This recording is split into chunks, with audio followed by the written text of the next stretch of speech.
My name is Joshua Koch. I'm a senior journalism major. My name is Jason Angoy. I'm a sports media major, grad student. My name is Erica Taylor. I'm in my second semester now here at Tech.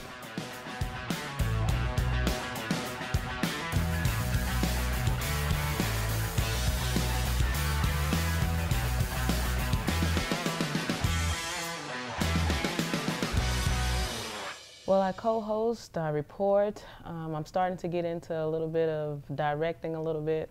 Also editing for the Double T Insider. I co-host alongside Joshua Koch. A specific role that I play is pretty much, I guess, kind of a managing, overseeing person. I set up the interviews. I make sure that we get there. I make sure that the show's put together every week. I edit, I shoot, I host. What I do for the show is graphic stuff.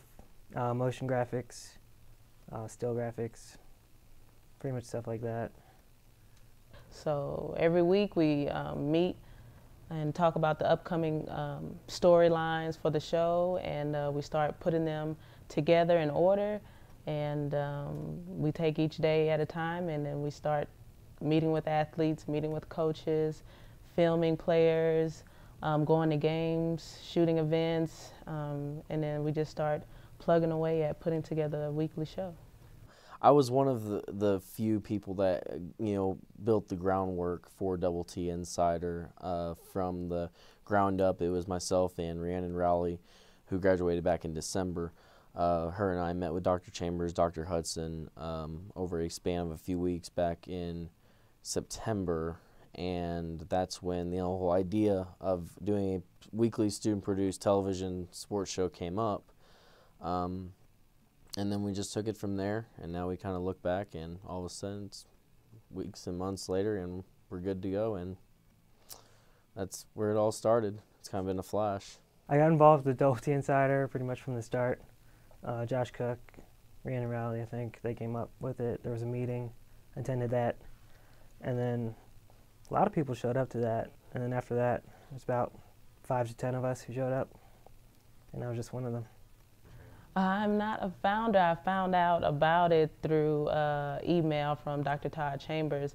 I told him I was interested in doing something hands-on with broadcasting, and I was constantly trying to make sure what kind of opportunities were available. And then about maybe early September, he told me about the opportunity for the Double T Insider. It's a brand new show for student athletes that Joshua Koch started up, and he started with Robert Giovannetti, who was co-hosting with him, and so I hopped on board about the second weekend. I just showed up, watched the guys do the stand-ups and things like that. So I was like, this is going to be perfect for me to at least try to get my hands on and see what happens. So one day Robert Giovannetti didn't show up, and it was perfect for me to just kind of fill in. And then from there, I've been a part of the show each week. Well, the very first episode, the very first 2 episodes we actually started, we edited it in the library on the 2nd floor. That was the first steps of the Double T Insider before we were able to come over here and finally edit it here in the college. And it's progressed quite rapidly. At first it was trying to get a product out there, trying to get stories, trying to get athletics to work with us, and that wasn't really any problem or issue with that. It was just building the relationship again with the new show to make because they want to make sure the product that's coming out about athletics is a good one, and they were happy with it.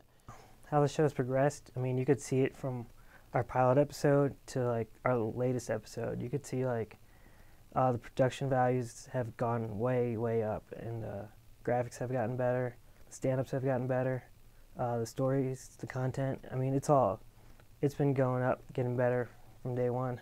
Coming up next on the Double T Insider, we try to not sweat the technique as Jacorian Duffield shows us the ins and outs of the whole show. Started like late August, I want to say, maybe early September. Let's say early September. And back then it was Josh, me, and just a couple other students, and we were pretty much learning everything as we went along. I knew a little bit about on-camera stuff, so I tried to play that to my strengths, and I knew a little bit about writing and Final Cut Pro. In our graphics department, the guys were just learning everything as they went, and so if people were to look back at our 3rd episode, it kind of looks like just straight out the oven. Like, it's just kind of pretty rough. And now if you look at it, 15 or 10 episodes later, you can see how much graphics has really improved, how Josh and I stand-ups have really gotten better. We're more relatable. We're having more fun in our stand-ups, and just how the storylines are just getting better with each week. And even as an announcer, you can hear it in our voices and things like that. Biggest hurdle is probably just time management. When you're putting together 18.5 minutes of content every week, it takes a lot of time. It takes a lot of time out of your day. I would say the biggest challenge would probably be time management. I think that's something that we're all learning from all the way from Joshua Cook as a director all the way down to the volunteers. It's just something that we all are learning how to manage our time. And whenever we say we need to meet here at this time, it's something that we have to make sure we do, and not just say it and show up 20 minutes later. Now, we have hit our deadline every week. Somehow we are able to hit our deadline every week where it comes out on Fridays. But there's been some late nights. There's been some very early mornings where we've been up here working. But it's all been worth it in the end. So that's probably been the biggest hurdle, is just getting 18.5 minutes of content done, finished, out by Friday, with on top of everybody taking classes, sleeping, eating, doing normal things, having somewhat of a social life, and then coming back up here to work. So that's been probably the biggest hurdle, because this isn't our full-time job. Honestly, it's a huge time commitment. I mean, we're in there like almost every night. Thursday nights we're there till Thursday morning or Friday morning. Right now with the weekly, we're also showing in Midland, Odessa on KWES. Every Sundays at 11 p.m. So that's what we're looking forward to keep. Well, we already have agreement to keep that up till May, and then hopefully that's something that can continue throughout the summer. Well, not the summer, but maybe next fall and next spring.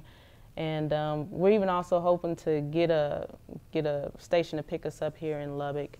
What's been so rewarding is having students coming in, wanting to learn, being energetic to learn, and watching them grow and learn throughout the semester, and gets good enough to where we don't even have to teach them anymore. They can just come in, we can say, hey, you go do this story, in about 2-3 hours the story's done. And that's what's been rewarding, is that students are coming in with almost no editing knowledge or some editing knowledge, and they're walking out being able to say, hey, I was able to put together stories for a television show. What's awesome about it is that it feels like we're competing as well with the other broadcasters, like the other locals in town, because just like they are at every happening or every sporting event, so are we. And we're just trying to make sure we're in the mix with everybody else, let them know that we can hang with the big boys, and so it's been really fun.